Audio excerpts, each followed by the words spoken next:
going up, but then your real wages more or less stay the same historically.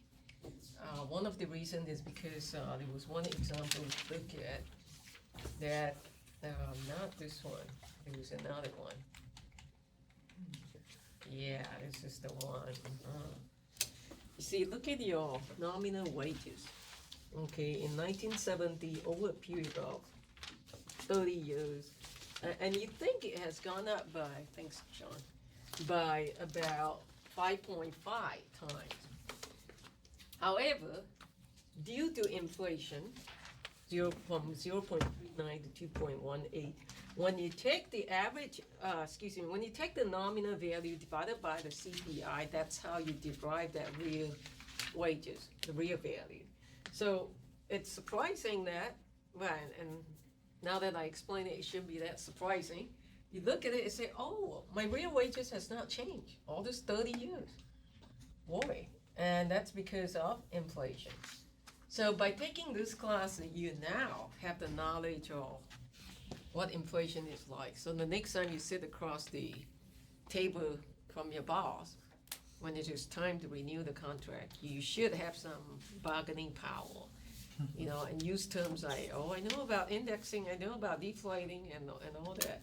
So the next term that we want to define is known as indexing. And indexing is not the same as deflating.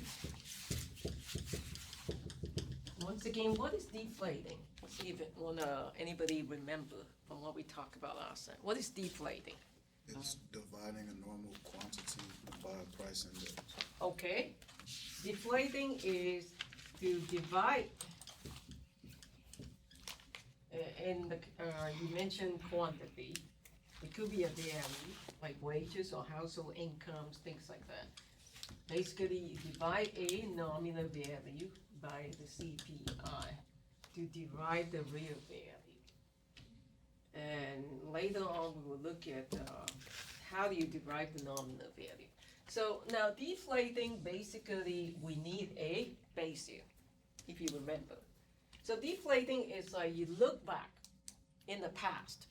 Okay, you pick a base year, and then you try to compare it to the current year number, inflation or household incomes, your wages, and what have you. Now, indexing is forward-looking. You look to the future. This is the one that you should really know, because that gives you some bargaining power there. This is kind of like backward-looking. When I say backward-looking, I do not mean it with a negative connotation. What I mean is you actually look at the historical data and then you compare it as a basic, and then you compare it to the current year value. So that's what I mean. Forward-looking, which is what indexing is. Let's look at what exactly is indexing. Indexing is a very powerful tool. So if you know this term, you got some edge compared to people who have not taken macroeconomics. Because next time you sit across the table from your boss, when it is time to renew the contract for your wages, you could throw out terms like, hey, I know what is indexing. So what is indexing? Factors are increasing nominal quantity or value each period by amount equal to the percentage increase in the specified price index. So in other words, for example, if you know inflation is coming, okay, and it's going to be 2% next year. So you build that into your labor contract, 2% higher, so that when the inflation hit, you're not being caught by surprise. You actually have adjusted to it. So yeah, there's inflation, but yes, your wages also go up. That's theoretically very nice thing to do, but in practice, not many companies do that. The government does it to some extent. Some companies do it. So let's look at it a little bit more. Indexing essentially prevents the purchasing power of the nominal quantity from being eroded by inflation. And we know what that means. Because by looking at that example earlier, look what happened. In terms of real value, nothing has changed. But in terms of nominal value, you say, oh yeah, I'm richer. But hey, wait a minute, because of inflation, you're more or less the same in terms of real wages. Indexing automatically adjusts certain values such as, now Social Security payment is a very good example, by the amount of the inflation. So what happens is if you know inflation is going to hit by 3% higher next year, then what you do is you adjust it into their Social Security paychecks, 3% higher. And there's no action by the Congress. What does that mean? Because usually if there's any increase in tax or even benefits, the subsidies, things like that, you have to go through a legislative process. Going through the Congress means a long time. It's not like, hey, you propose this bill and then next day it happened. It could be as long as 18 months or as long as 12 months, it takes time. So what this is saying is that indexing, it's kind of like automatic, what we call automatic stabilizer. This is a macroeconomics term. The term automatic stabilizer, you come across this term, general term a little bit more.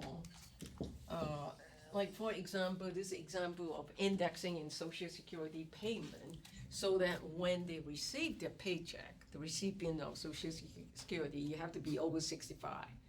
Of course, if you have a full-time job now, you notice that every month from your paycheck, there's a certain amount that you contribute towards your Social Security, and your employer also contribute certain amounts as well.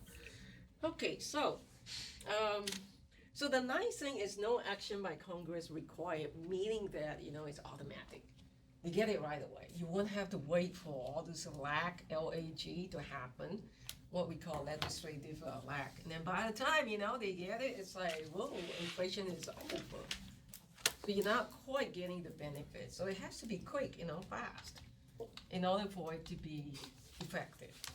Okay, let's look at one example. In this example, we want to look at how to do indexing. Now, indexing is sort of like the opposite. I think this is how so it is not the same as deflating. And again, deflating is not the same as deflation. So what is deflation? Let's see if any one of you remember. Negative inflation. Okay, very good. So this one is the opposite. I think I'm trying to remember how, we do opposite like that. That's the opposite of that. So now, remember this equation right here. So this is if you have a nominal value given to you, you got a CPI, these numbers are given to you, you want to calculate the real value, then this is how you do it. Take 1 divided by the other. Now let me ask you this.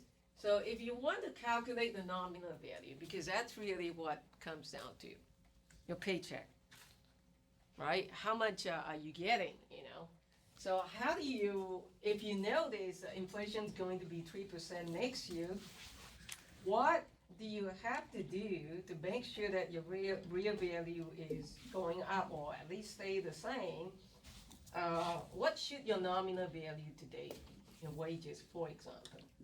So in other words, you rewrite the equation. So this is like mathematically speaking, you got only 3 variables, A, B, C, right? So let's write like this, A equals to B divided by C. So what is B? CPI. Very good. B is A times C. So that is CPI times the real value. So you would expect the number to go up if CPI is more than 1. You would expect the number to go down if the number CPI is less than 1. So let's look at this example. So here's the example, and we say the first year wages, you start off with $12 per hour, and real wages is going to rise by 2% per year for the next 2 years. So we started off with real wages, so we increased by 2% each year. So 2% of 12 is 24 cents. You could use your calculator if you want, so that's $12.24. And then 2% of that $12.24 is close to 24 cents. And then, you get the next number, 12.48. Now, these are all the price index. So the first year that we started off, we had 1. And then it looks like there's inflation of 5%. So 1.05, 1.10. So in order to get that last column, which is what you want to ask your boss for. What should my nominal wages is if inflation goes up by 2% each year? That's the answer right there. And how do you get this number? You actually multiply, as you said, CPI by the real wages to get that nominal wages. So remember that. Next time you look for a job, or, well, not so much looking for a job, you don't have so much bargaining power, but once you have got the job, you want to renew your contract, that's when it's important. Okay, so this is going up. This is how much you should ask your boss for. If you know that your wages are going to be, inflation is going to go up by 2%. And a lot of time that's kind of known, meaning like, because there are a lot of economies who do calculation, what we call simulation, prediction of what inflation rate is going to be like. However, as we know or learned from last class, that there's such a thing called known as shock. What is shock? How would you describe a shock? I know you say, well, it's a shock, but yeah, what is a shock? Something unexpected. Unexpected, very good. If I walk up to you and hit you, you had a shock because you didn't expect I was going to do that, correct? That's economy, it's kind of like that.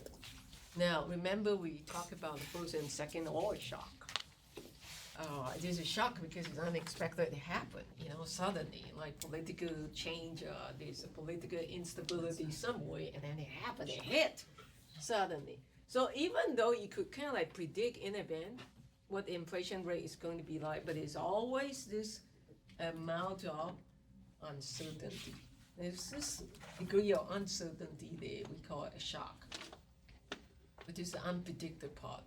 And as we know, stock market is that way, economy is that way too.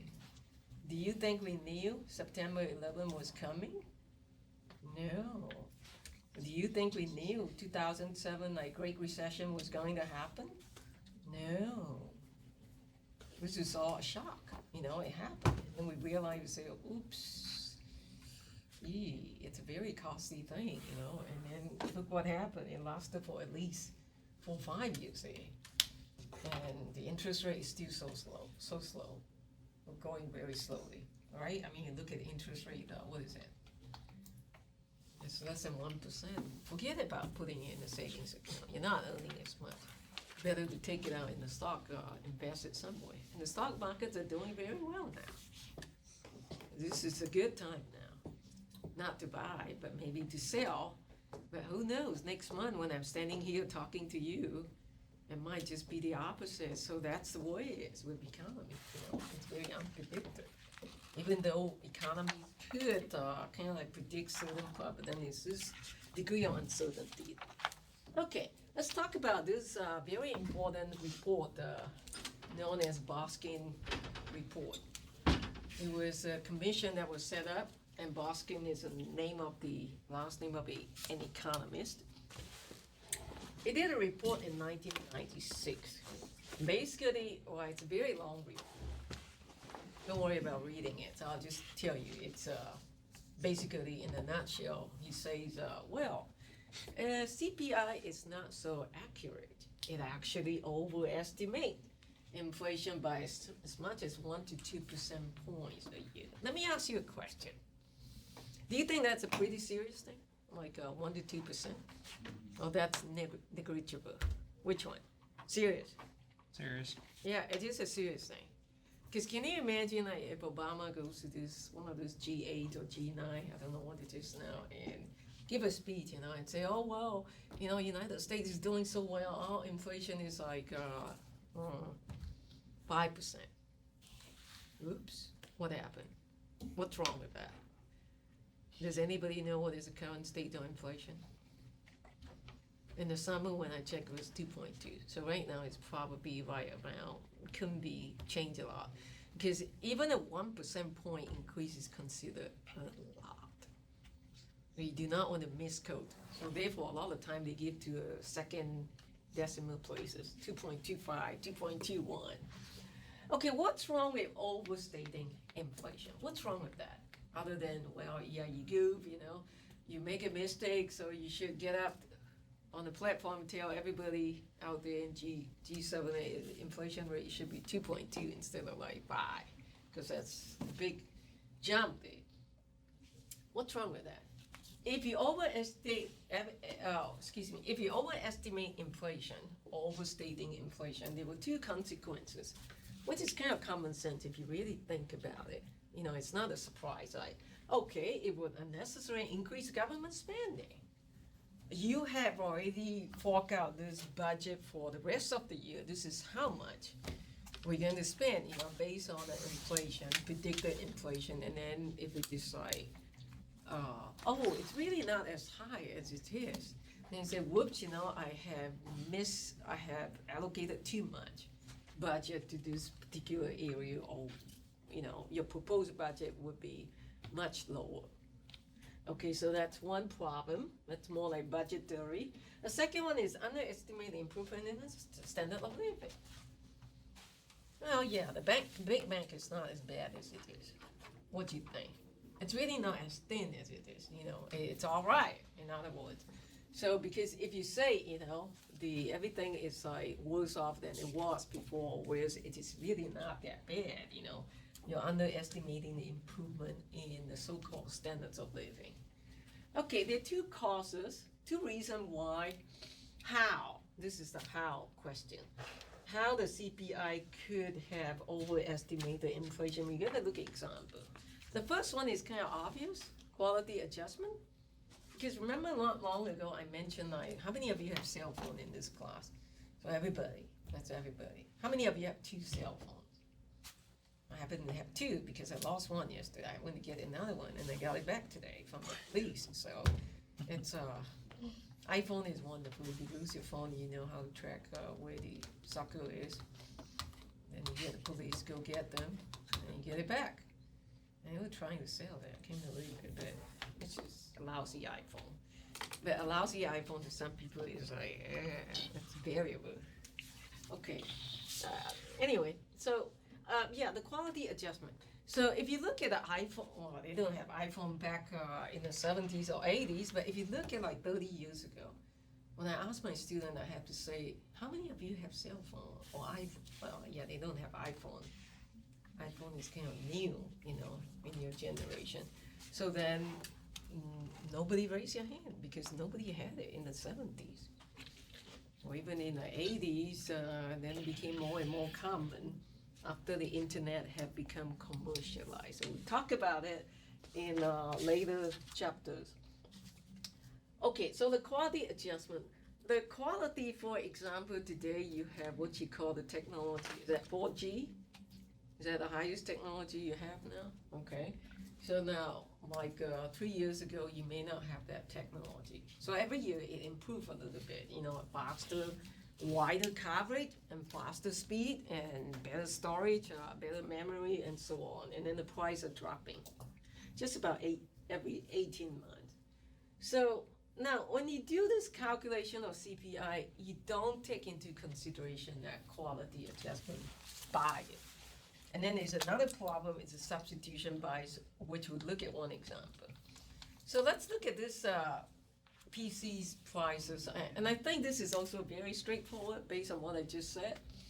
CPI does not really compute the quality changes. A PC with 20% more memory, basically you have to pay 20% higher price. This is the example. But it's not the same PC as the one with less memory. In other words, that's to be expected anyway. Has there any inflation in PC's price in this case? Not really, because consumers are paying 20% more for PC, but then you're getting better quality because it's faster.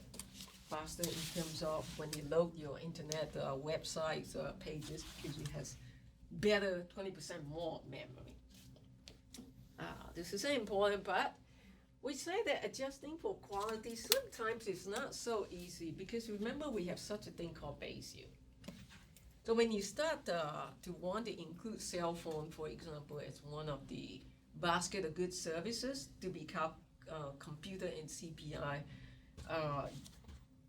you know, when's the first year you start? The first year that you started to include cell phone, you don't have a base year.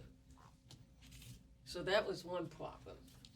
And then there's a lot of goods involved and somewhat subjective to some extent, depending on what parts of countries you live in. Incorporating new goods is difficult. That's the idea that I was mentioning about the cell phone, since no base year price for this year's new goods. You gotta start some way, but then every time you start some way, there's a little bit of bias. So that's all that this guy is saying, this Boskin guy, in his report. So what about the second one? Okay, so therefore, inflation tends to be overstated because of these two biases. We'll ask you that question on the exam, so be sure you know it. That's a hint. So if you write it down, you remember. Yeah. Some of you don't know what I'm talking about. Never mind, just write it down. Okay, let's look at this example for what is substitution bias. Okay, we want to look at this example to look at how much inflation has gone up. So let's look at three items: coffee, tea, and scone. Does everybody know what scones is? A pastry. Yes, it is. It's like English muffin. They can't wrap. They look like,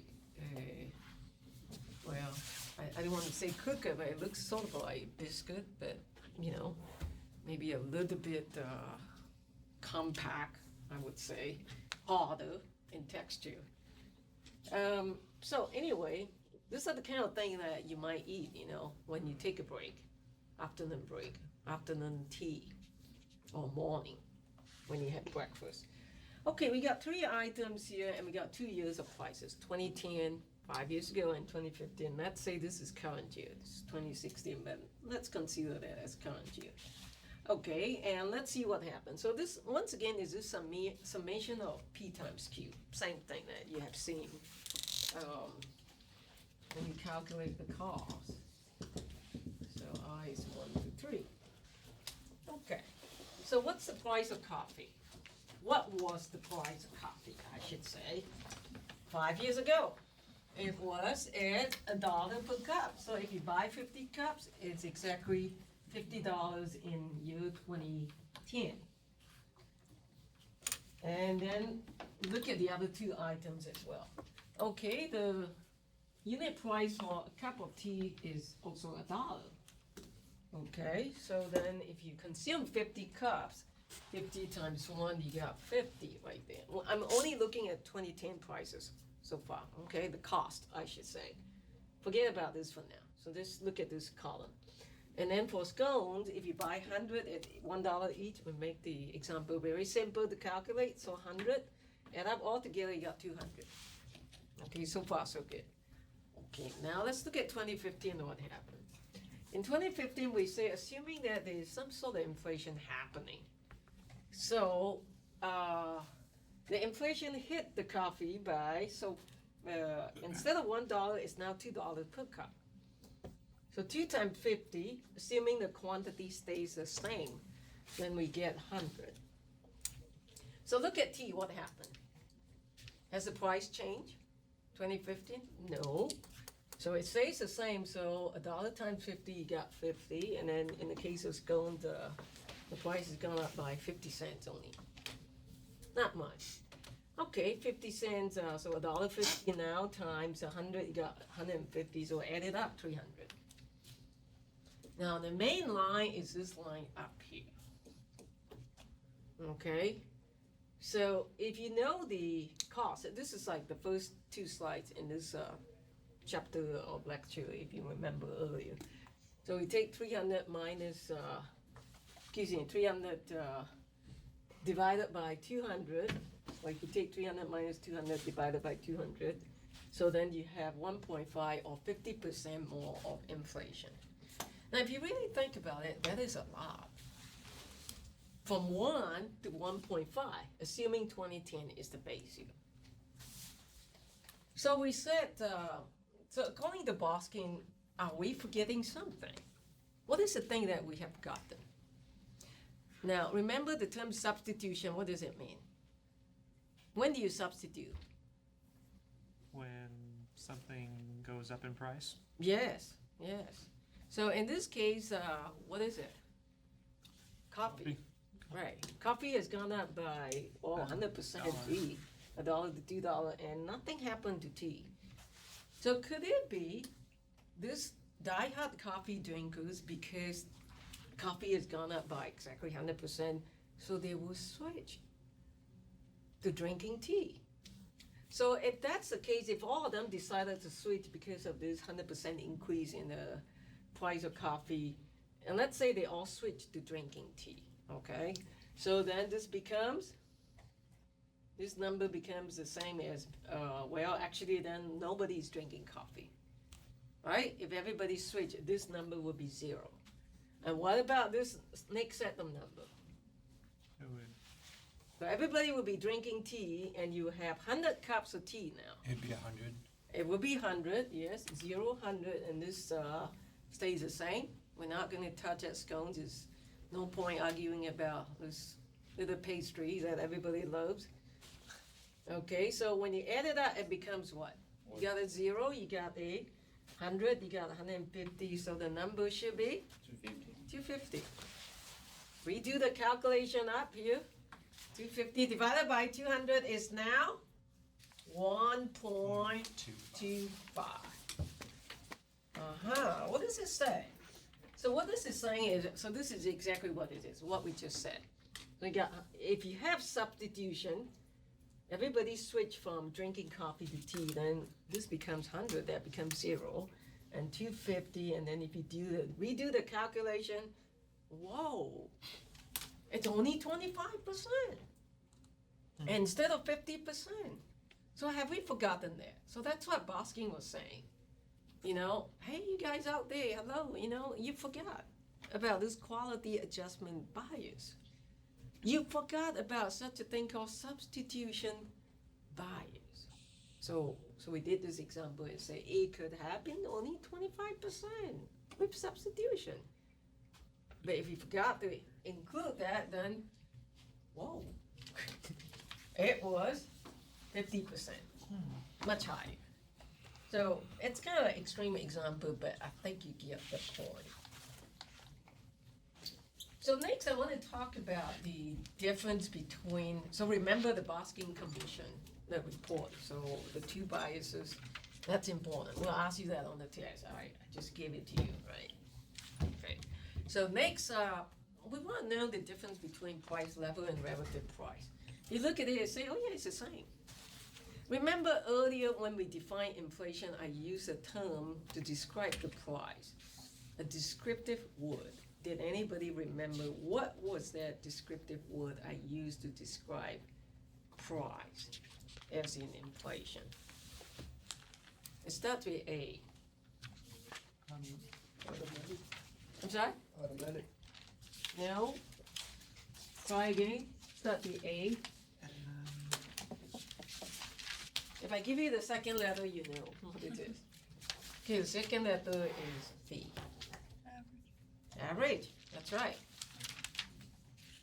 So remember we use a term when we talk about inflation, go back to inflation definition. We talk about the term average price. Because remember, inflation covers so many things in the industry. It's not just your gas prices. It's not just your food prices. It's not just your, how much you pay for Mac, you know, or your iPhone. It's not just how much you have to pay for your clothing, but it's everything. We got agricultural sector, we produce sweet potato in this area, right? And cottons and tobaccos and so on. And we also talk about minerals. So all kinds of industry, hey, education is an industry, healthcare is a big industry, banking is a big industry. So all this thing add together is your GDP.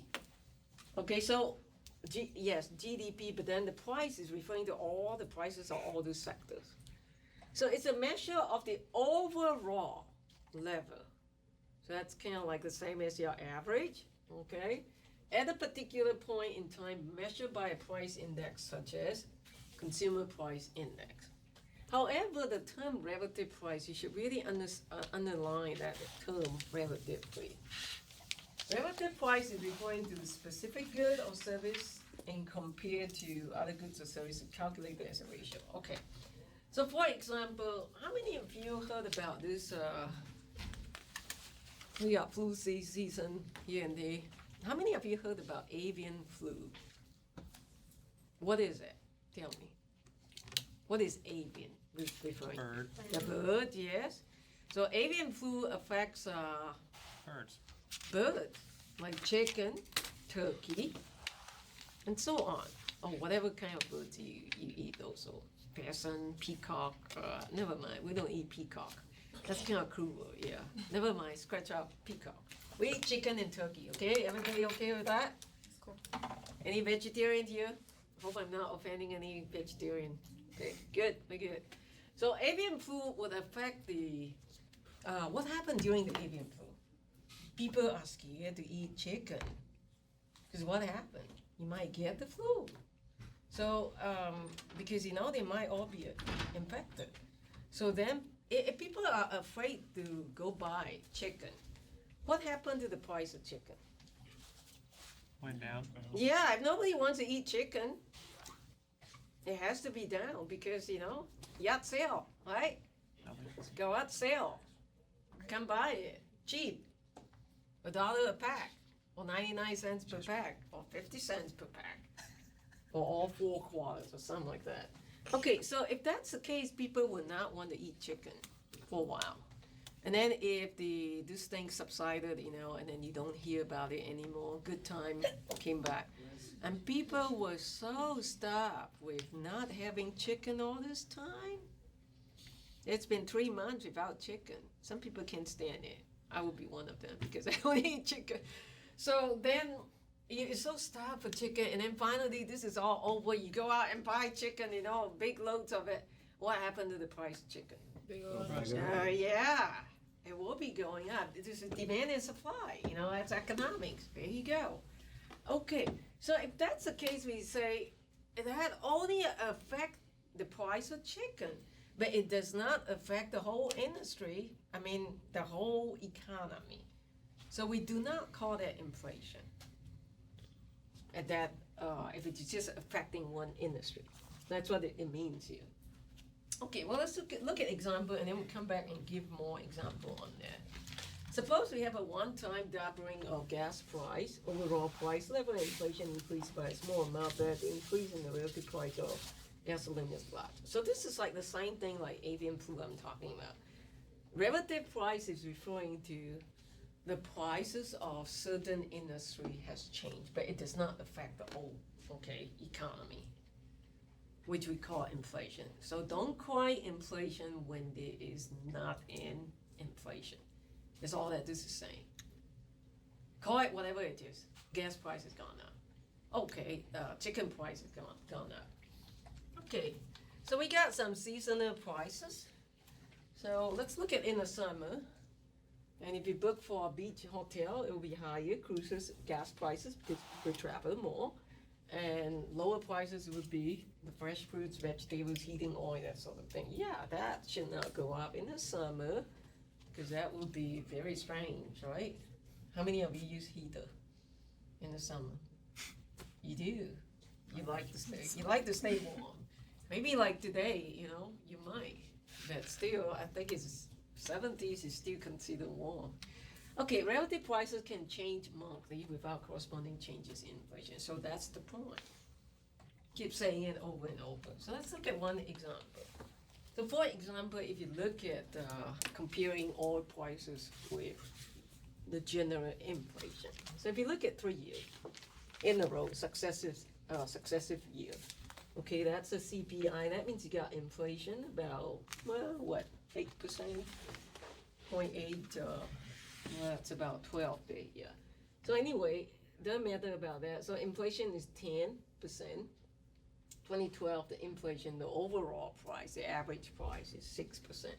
And then if the oil prices changes the same 8%, we say So generally we state it like that. What is that, how is that relative to inflation? How is that the change in this relative price or how does it change in comparison to inflation? We say, oh yeah, it's gone down, comparatively speaking, by 2%. And then in the following year, we say it has actually been higher than the overall inflation rate by 2%. So one is a negative, one is a positive. So that's a statement you make just so that you know the difference between the two. Now, in terms of policy making, I'm getting to a very important point. This one will ask you all the time, and you should know. So in terms of policy making, we're almost there. Let's read along here. Okay, so if you change the relative price, like chicken prices go up, right, and then comes down, the example I just stated, it does not necessarily mean that you have a huge inflation just because chicken prices have gone up, because it only affects that particular industry, but not the overall economy. Inflation can be high without affecting relative prices. That is possible also. Because, it might affect most industry, but it may not affect one particular industry, and it could be chicken industry that's not affected. So this is stating it the other way. Now, to counteract relative price changes, government policy, again, this relative here is talking about, example we gave about chicken prices or gas prices. The government policy would have to affect the market for specific goods. Okay, I'm gonna write this down for you to summarize. So in other words, in order to affect relative price, or how about we call it policy on relative prices or industry-specific prices, we have to use microeconomic policy.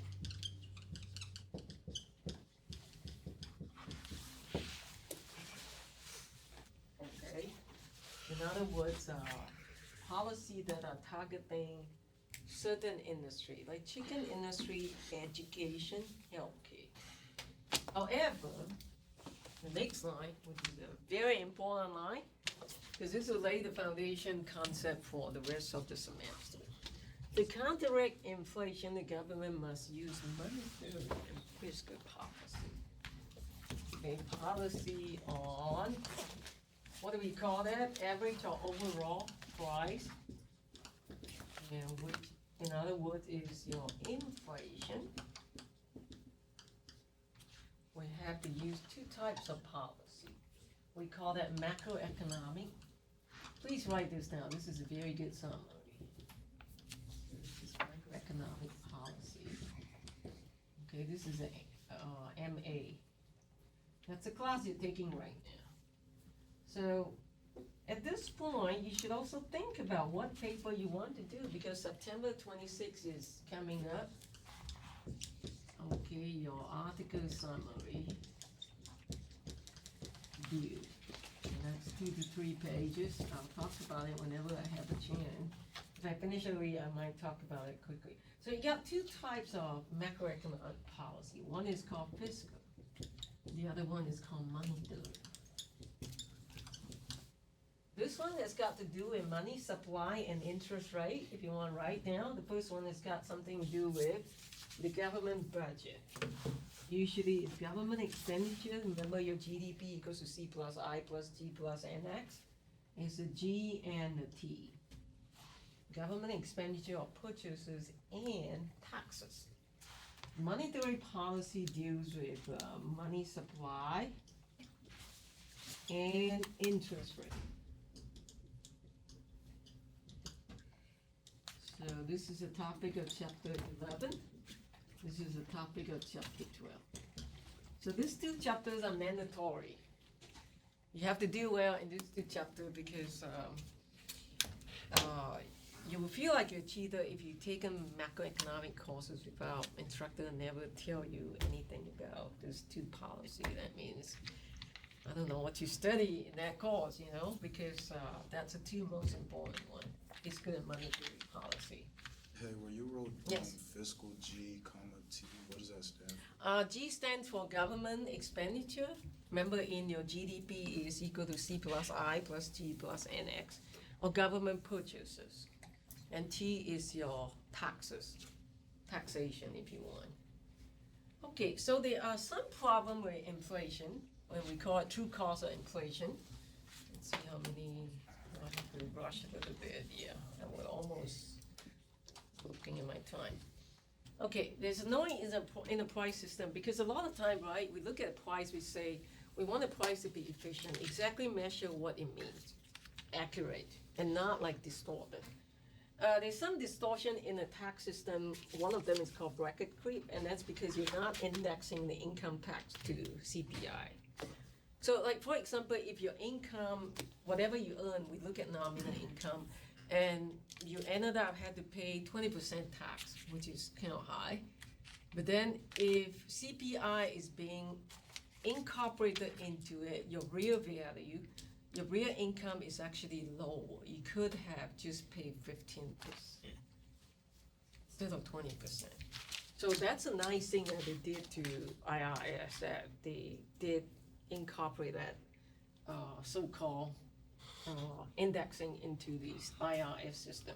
However, it's not a perfect system because they remember that about income, but they forgot about this capital depreciation. Like, for example, if you buy a $10,000 tractor brand new, and then the following year you should deduct for what we call capital depreciation. That amount, unfortunately, is not indexed. Shoe leather costs, we don't have that problem. In the 80s, Latin American countries experience high inflation or 80% or higher. Very common, okay? Peru, Argentina, Brazil, all these countries in the Latin American country. And it's like gas prices changing over time. From 1 minute to 1 minute, I was talking about in the 70s the other day. So this shoe leather cost is talking about how inflation had hit this country so badly that they're afraid to keep cash in their register. So like maybe about 4 times a day, they will send their employees to the bank, to put the money in the bank, whatever money they earn, revenue they got. So much so that they do it about 4 times. They wear out their shoe leather. That's what it means here, that you have to keep doing that because the value of peso keep dropping. So they want to earn the interest, and so much so that they're doing it a few times a day just to make sure to get the interest there. Okay, give me 2 more minutes because this is kind of like 2 minutes faster. Okay, who are the? It's right now. It's actually on time. I know, this is 2 minutes higher. I mean faster actually. No, it's actually on time They today. changed it. They They fixed changed it. it? Yeah, It's it's been- like it's your clock. It's 2:15. Somebody came in and changed it? Yep, fixed it. Saw it? Yeah, That's the right time. look at your phone. look, It is. Look at your computer. She don't believe Okay, us. I'll just stop here. Because I could see you really want to go. No matter what